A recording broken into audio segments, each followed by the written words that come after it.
Assalamualaikum warahmatullahi wabarakatuh.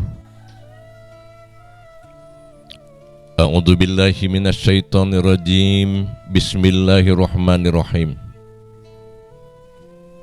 Alhamdulillah wassyukrulillah. Wassalatu wassalamu ala Rasulillah Sayyidina wa habibina wa maulana Muhammad bin Abdillah wa ala alihi wa sahbihi wa mawalah, amma ba'du. Wa qala illahi anta maksudi wa ridhaka matlubi a'tini mahabbataka wa ma'rifataka. Setelahnya kita membaca puji, syukur, salawat dan salam yang dilantunkan kepada Rasulullah Sallallahu Alaihi Wasallam, maka pada kesempatan kali ini saya mengucapkan selamat berjumpa kembali dengan channel Jejak Leluhur. Semoga kita selamanya mendapatkan hidayah dari Allah dan dimudahkan rezeki yang halal juga berkah. Amin. Allahumma ya Allah ya Rabbal Alamin. Sahabat sekalian, pada pertemuan kali ini saya akan mengajak Anda untuk menemui seorang tokoh sufi yang bernama Syekh Ibrahim bin Umar bin Ali Al-Matbuli. Beliau hidup sekitar 800 Hijriah, yang mana tidak lumrah dalam sejarah ada seorang ulama besar hanya kelihatannya penjual kacang rebus yang berada di Masjid Amir Syarifuddin Mesir. Juga ada sesuatu keganjilan. Beliau seorang ulama besar, tapi beliau tidak bisa membaca dan tidak bisa menulis dalam arti umi. Tapi luar biasa, kecerdasannya melebihi yang lain. Dan ia datang, kecerdasannya itu adalah dalam dirinya sendiri, dalam hatinya, keluar dari rasa, maka timbullah suatu ilmu.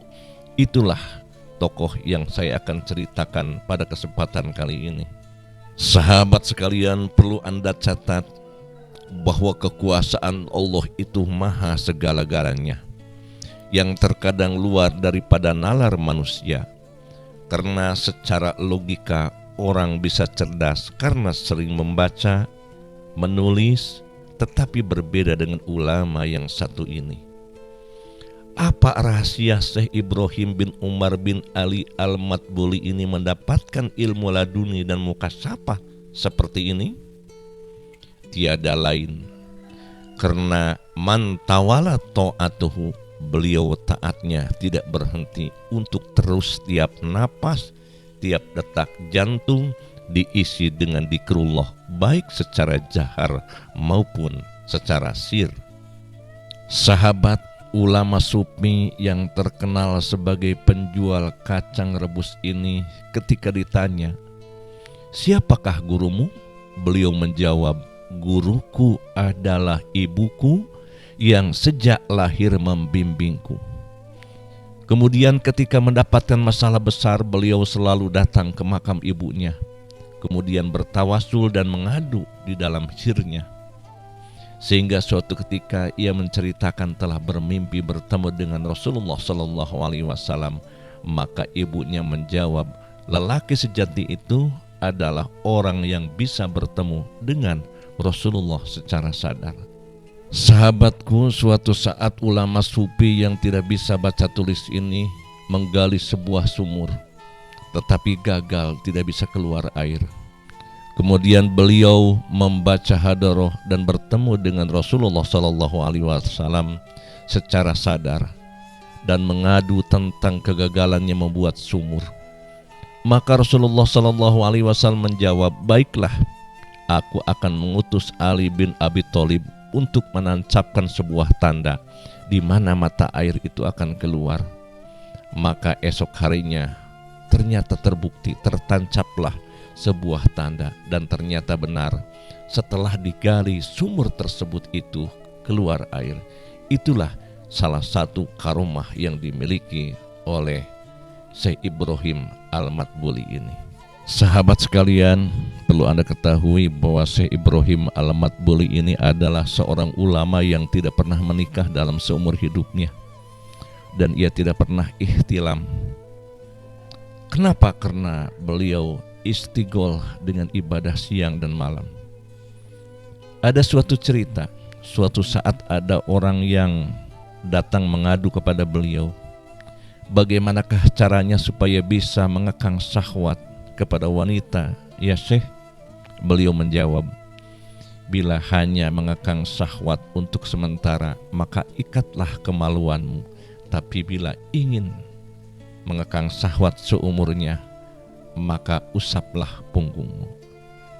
Dan kawan-kawan sekalian, perlu Anda ketahui, bila Anda atau siapa saja yang ingin tidak terlalu terjebak dengan syahwat terhadap wanita, supaya kita tidak tertipu oleh zuyyina linasi hubus syahwati minan nisa, maka sebaiknya kita perbanyak membaca hadiah Fatihah kepada Syekh Ibrahim Al-Matbuli ini. Insya Allah maka hawa nafsu kita akan sedikit demi sedikit berkurang. Sahabat, salah satu karomahnya lagi dari Syekh Ibrahim ini, di antaranya adalah beliau bisa bicara dengan tumbuh-tumbuhan.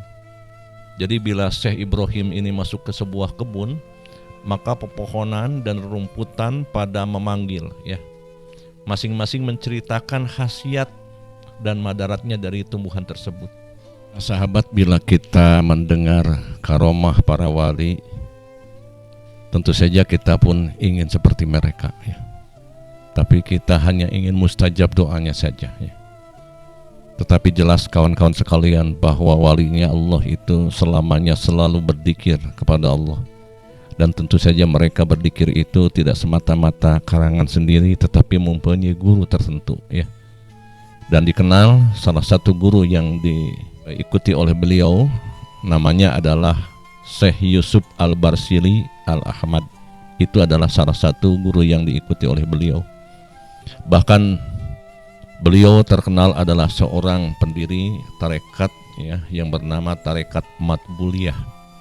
Suatu tarekat yang jarang dan saya belum pernah mendengar di Indonesia, karena tarekat ini berkembangnya di sekitar daerah Mesir, ya. Nah, tentu saja kawan-kawan sekalian, ya, itu semuanya adalah hasil daripada belajar kepada guru yang silsilahnya nyambung kepada Rasulullah SAW tanpa terputus, ya, yang namanya tarekat itu. Kemudian bila ditanya tentang murid-muridnya, siapakah murid-murid beliau, sangat banyak sekali, ya. Di antaranya adalah murid penerus beliau itu adalah Sayyid Muhammad bin Anan, kemudian Sayyid Syekh Ali Al-Mursapi, kemudian Syekh Abdul Qadir Al-Dastuti, kemudian Sayyid Muhammad Munir, kemudian Sayyid Abu Bakar Al-Hadidi. Itulah salah satu daripada murid-murid beliau. Beliau wafatnya itu sekitar tahun 880 Hijriah. Dalam usia yang cukup panjang kalau diceritakan di zaman sekarang, karena beliau mempunyai usia sampai 109 tahun. Beliau meninggal dalam perjalanan menuju Yerusalem, ya. Dan ketika beliau meninggal kemudian makamkan di desa Sadud, ya. Desa Sadud ini terdapat sebuah makam tokoh yang bernama Salman Al-Farisi. Jadi beliau itu ditakdirkan makamnya berdampingan dengan Salman Al-Farisi, ya.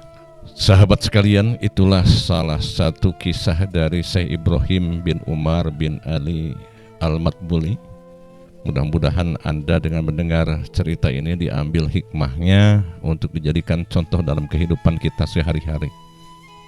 Bila Anda senang dengan video ini, silakan Anda untuk menekan tombol subscribe, like, dan share kepada teman-teman Anda. Dan jangan lupa untuk mendukung channel ini, Anda tulis komentar di bawah, ya.